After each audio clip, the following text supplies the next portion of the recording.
L'histoire du Cameroun, c'est une histoire de lutte, de résistance, de sacrifice.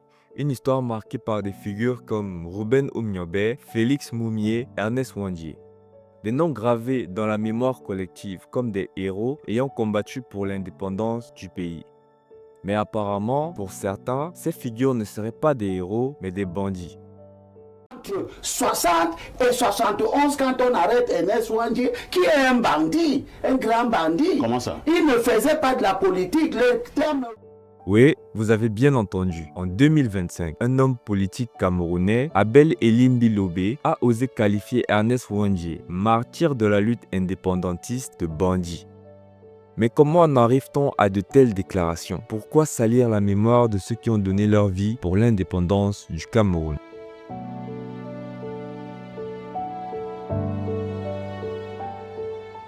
Abel Elimbi Lobé, c'est un homme politique camerounais qui s'est fait connaître pour ses prises de position souvent tranchées, voire très controversées. Ancien cadre du SDF, il a quitté le parti en dénonçant son manque de représentativité des peuples autochtones du littoral.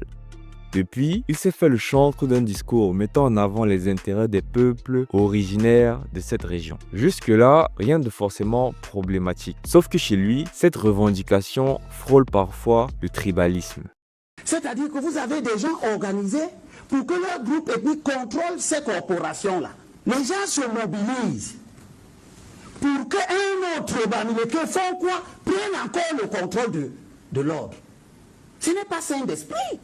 Et c'est dans cette logique qu'il s'attaque maintenant aux figures historiques du nationalisme camerounais, qui, par un hasard totalement fortuit, sont majoritairement originaires de l'ouest et du centre du pays.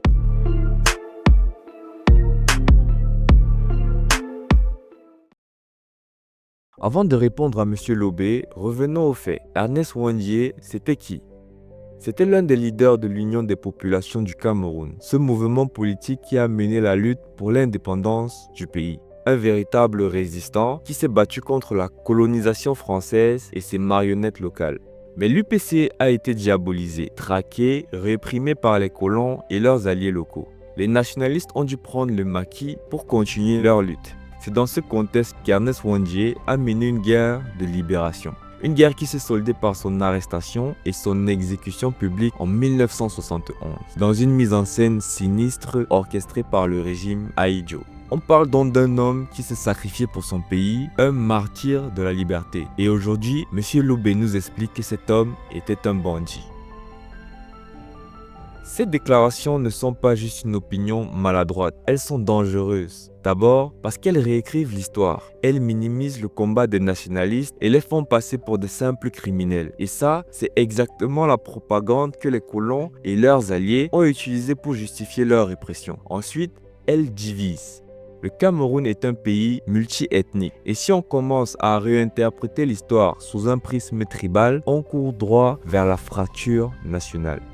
M. Lobé ne critique pas la lutte pour l'indépendance, non. Il ne critique pas les méthodes de combat d'Ernest Ouandié, non plus. Il attaque directement la personne, en la réduisant à un bandit. Et là, il y a une vraie question. Pourquoi s'attaque-t-il aux figures historiques nationalistes et pas aux véritables fossoyeurs du pays? Pourquoi ne critique-t-il pas ceux qui ont trahi la cause indépendantiste pour s'allier à la France? Pourquoi ne parle-t-il pas de ceux qui ont volé et continuent de voler le Cameroun depuis des décennies? Réécrire l'histoire pour des raisons politiques, c'est un jeu dangereux. En salissant la mémoire de ceux qui ont lutté pour le Cameroun, on fragilise l'unité nationale et on désinforme les nouvelles générations. M. Lobé a le droit d'avoir ses opinions, mais insulter des martyrs de l'indépendance, c'est franchir une ligne rouge. L'histoire du Cameroun mérite le respect. Ceux qui se sont battus pour ce pays méritent le respect. Et nous, en tant que citoyens, on doit refuter cette tentative de manipulation et défendre la vérité historique. Parce que ceux qui oublient leur histoire sont condamnés à la revivre. Si l'histoire et le combat d'Ernest Ouandié vous intéressent, vous pouvez également regarder la vidéo que j'avais réalisée sur ce dernier en cliquant sur la miniature qui s'affiche à l'instant. Merci d'avoir regardé la vidéo jusqu'au bout. N'oubliez pas de laisser un pouce bleu si vous avez aimé et abonnez-vous pour ne pas rater les prochaines vidéos. Prenez soin de vous.